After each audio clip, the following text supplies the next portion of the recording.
Let me first of all deal with something that the Prime Minister has brought up. And because this government, Mr. Speaker, has a habit of, whenever they use the word putting people first, it really is about putting politics first. They continue to go down that path every day. We saw that when they came in to change village tourism to community tourism, we saw a whole bunch of other projects. All it simply was just a change of names. No real sense of any change. And I don't even mind the name of the name change, Mr. Speaker, if in fact that they were even better at executing it. But the fact is that everything they touch, nothing happens. So let me speak specifically, Mr. Speaker, before we get to it.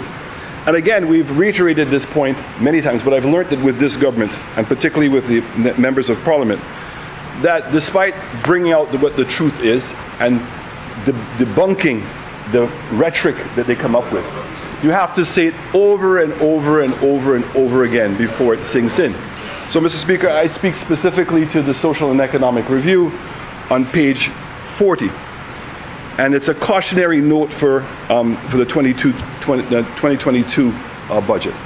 And it says, Mr. Speaker, information contained in the annual labor force report by the Central Statistics Office, CSO, is a result of the household labor force survey conducted during 2022, is aimed at providing information about the level of participation of household members in the labor force and the size of the labor force, age 15 years and above, engaged in economic activities. The CSO always strives to ensure that our procedures and processes for the implementation of the labor force survey are in keeping with the proven methodologies.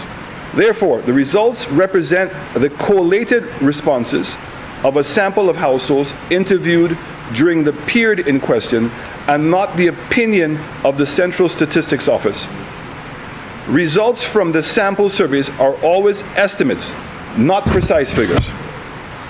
Additionally, for the period under the review, the CSO collaborate with the ILO for verification of the labor force results. This is due to the question of the labor force survey about what they call, quote, discouraged worker, which is taken into account by the CSO in the calculation of the unemployment rate.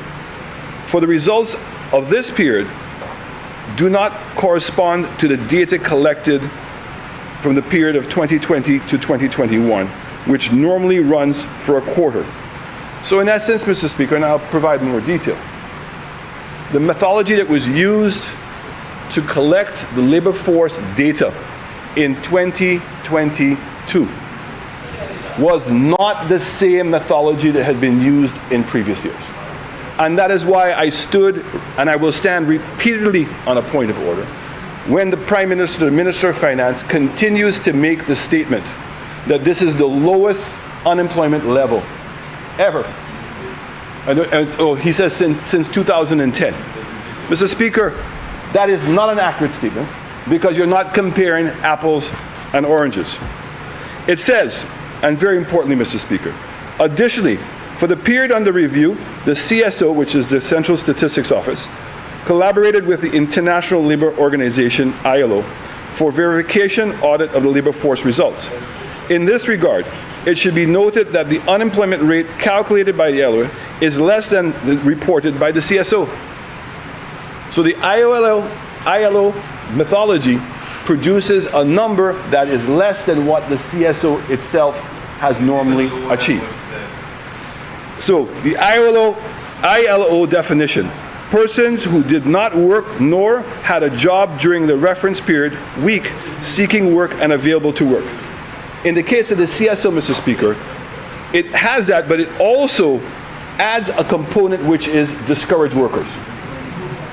And it says persons who want to work during the week ending, even if they are not seeking job or available to start. So the note ends with, Mr. Speaker, very importantly.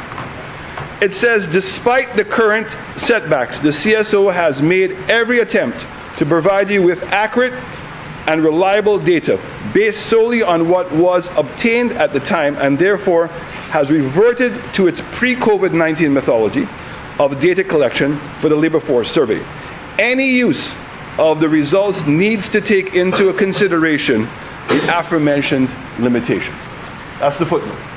So, Mr. Speaker, I certainly hope that when the Prime Minister, in his hopefully upcoming budget presentations, wants to speak about unemployment, that we make sure that we're comparing apples to apples and not apples to oranges.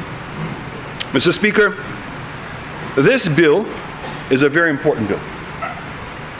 But I sat patiently to listen to the more learned persons on this subject, and particularly I waited for the Minister of Education to speak, because it is his ministry that is going to be executing this program. And I was hoping that the traditional and normal deficiencies that we obtain in the Prime Minister's presentations, which seem to be void of any facts, all we're talking about is putting people first in a very general sense. But there's absolutely no meat to substantiate, Mr. Speaker, where we are going with this expenditure. 4 categories of expenditure that we're going to be doing and sharing with the OECS. Mr. Speaker, why do I know that we're in trouble? I know we're in trouble because the level of detail that you would have expected both the Prime Minister and the Minister of Education to have shared with us in this House today was not there. And I know why. I know it's because this government, Mr. Speaker, has no plan and has never had a plan. So when we talk about we're going to go and do training for jobs, and we want to speak in general terms, and everybody gets all excited, as if that in St. Lucia, every single type of job that's available in the rest of the world is available in St. Lucia, Mr. Speaker. It's not true. The plan is required because we need to know where is the emphasis of growth of this government. Where are the new jobs going to be coming from? So that when we are training our young people, that we know that once we have trained them, that they will be able to get a job. We also want to know, Mr. Speaker, in this training program, that if I have a job in an industry now, and the question is, after another 10 or 15 years, and I'm still doing the same thing, and because I'm doing the same thing, I cannot get an increase in my salary. So, Mr. Speaker, let's take a room attendant. Let's take a waitress. They stay there for years, earning the same salary.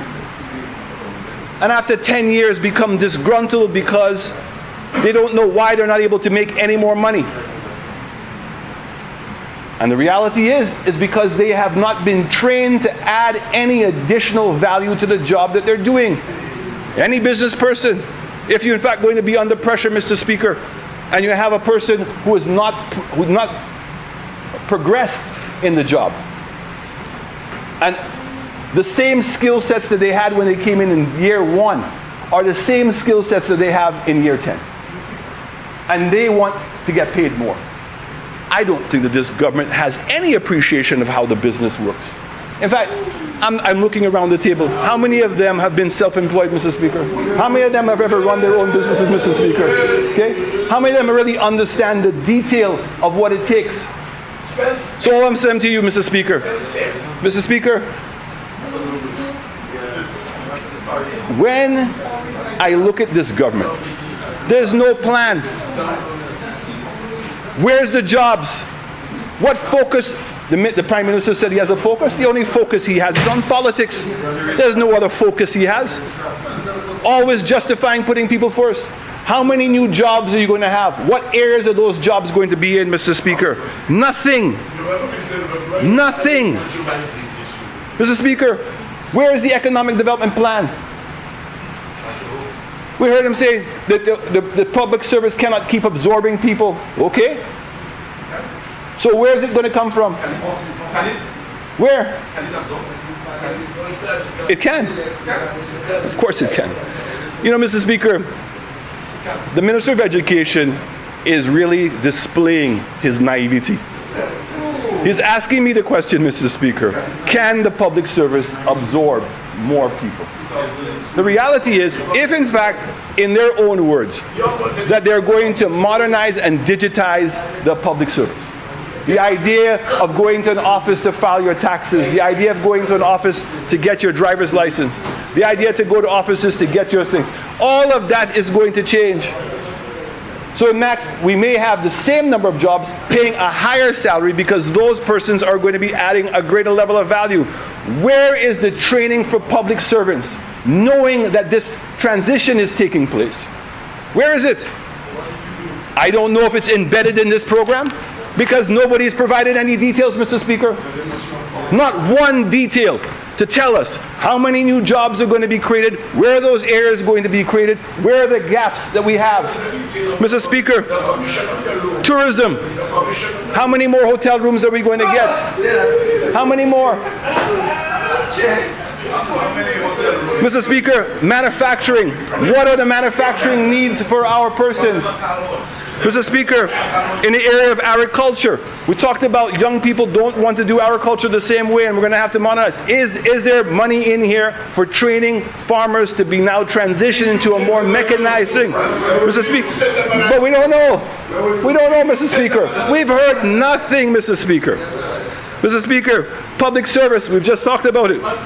In the area of services, Mr. Speaker, as the economy grows, hopefully it grows. I've lost all confidence that it will grow under this government, Mr. Speaker. But what are the areas and services that are going to be growing?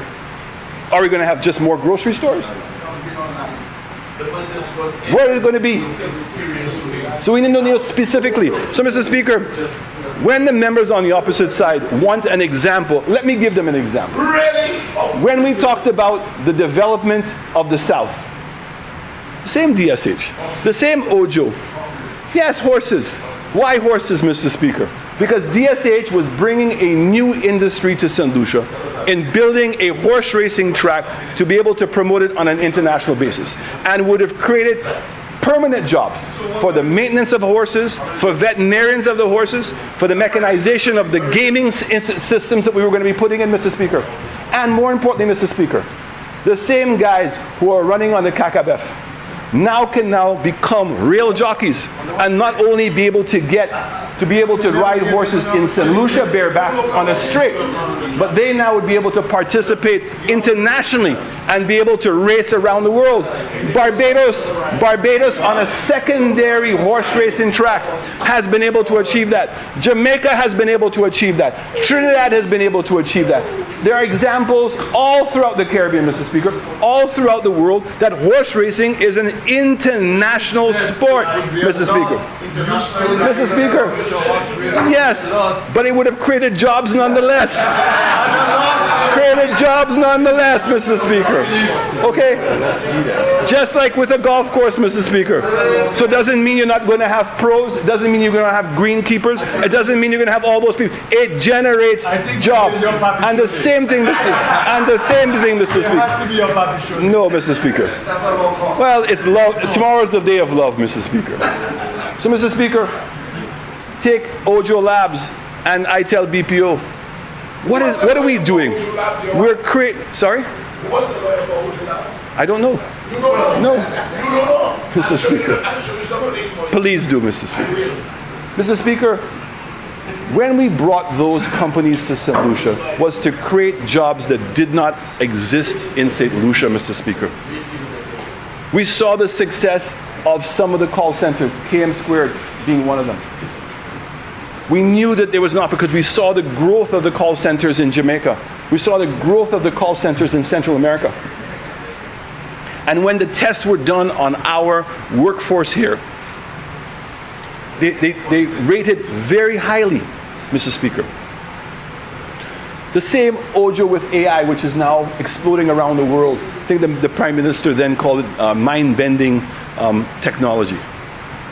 Is the fastest growing sector. St. Lucia was the first in the Caribbean to bring a company that was using artificial intelligence.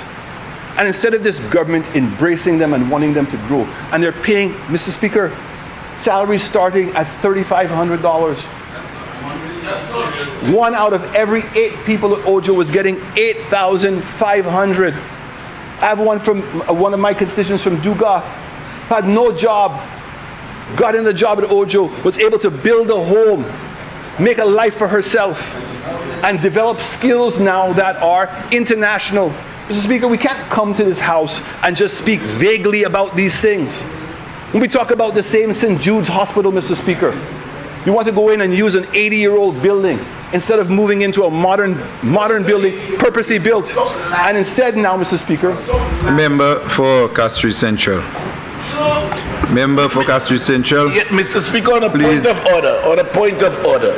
Member for Castries Central. Yes, Mr. Speaker, What is on a your point point of of order? order. The leader of the opposition cannot stand here in this august chamber and continue to perpetuate lies.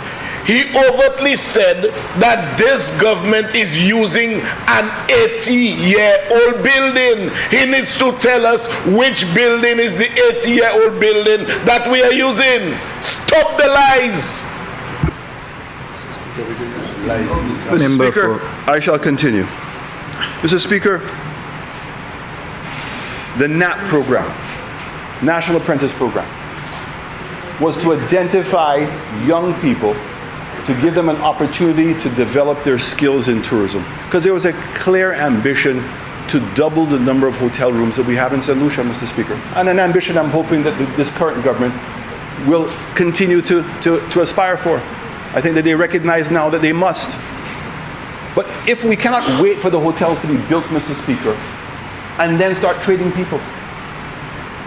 The intention is that the cruise industry, Mr. Speaker, was taking our young people after they had spent 5 years in a hotel. So it means a hotel would have invested 5 years to train the staff member, and that young person then would leave as they were getting into their peak. So in talking to the cruise industry, Mr. Speaker, we realized that we can do a certificate program. And it turned out that the certificate program was 6 months, Mr. Speaker. All we had to do is to train them in classroom and practical trading for 6 months. We got the cruise industry, Mr. Speaker, to agree to do what? Hire the young people and agree that they would be paying back the loan off of their salaries, and it would go directly to the bank. In addition to that, Mr. Speaker, Norwegian Cruise Lines, and I really want to thank them, put it in an added incentive that if a young person stayed for 2 contract periods, the cruise ship paid off the loan in its entirety. Why is that all of important? Why is that detail important, Mr. Speaker? Because the initial fund that was put in, while you're going to have some people that may not pay it back, but the idea is for the majority too, so that the next set of people that come, that the same money that they benefited from, that they could get. Now, when they come back, they have now participated at tourism at the highest level. Because on a cruise ship is like the UN. You have workers from all around the world. United States, Europe, Australia, Philippines, all over. And there's a skill set that our young people learn about tourism that they cannot learn here in St. Lucia in our narrow place.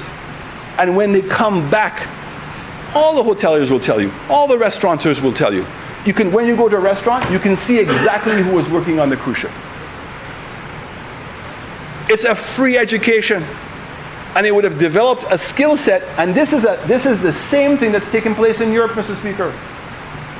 3/4 of the workforce in Europe did not go to university. TVET training, and that TVET training was aligned to the industries that they were in. I have not heard one person here speak about that alignment. To know that we're going to spend this money, and that when those young people get out, that not only are they going to get a job, but they're going to get a job that's going to create a career for them. And that we understand that what we are facing, we have high cost here. The one thing that we have that can differentiate is our workforce. In the call centers, our ability to multitask has been significantly beneficial. So when you talk about ITEL BPO, how fast they were able to grow here. And how did ITEL BPO come here? When there was a problem in Jamaica, Mr. Speaker, during COVID, and the call centers got shut for a while, they created an opportunity. We made phone calls. And luckily for us, 2 of the companies came here right away. I would not want to know what would be happening in the South today if the Ojo Labs and ITEL BPO jobs were not there. And can we not continue? It's not just in training of persons, but it's in putting the physical infrastructure in, Mr. Speaker, to facilitate the growth of that sector. We took old warehouses that were empty, producing nothing, and converted them to call centers. Why can't more of that happen?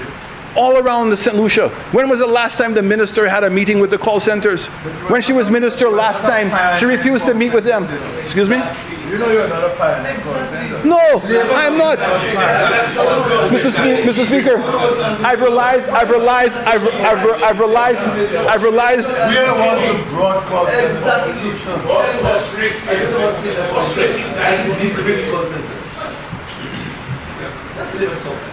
Mr. Speaker, I'm starting to realize more and more that when we speak here, there's so many people of wisdom that they all had the ideas. But the difference was they may have had ideas, but they couldn't execute it. And that's why we always say that SLP suffers from labor pains.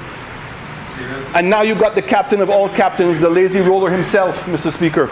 Okay, so that's why with roads, you think you all have any moral authority to come to this house or even publicly and speak about roads? You're the ones who said people can't eat roads.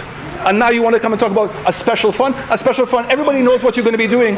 You're going to take CIP funds, our passport money, and put it so that you could now go and do infrastructure and ports.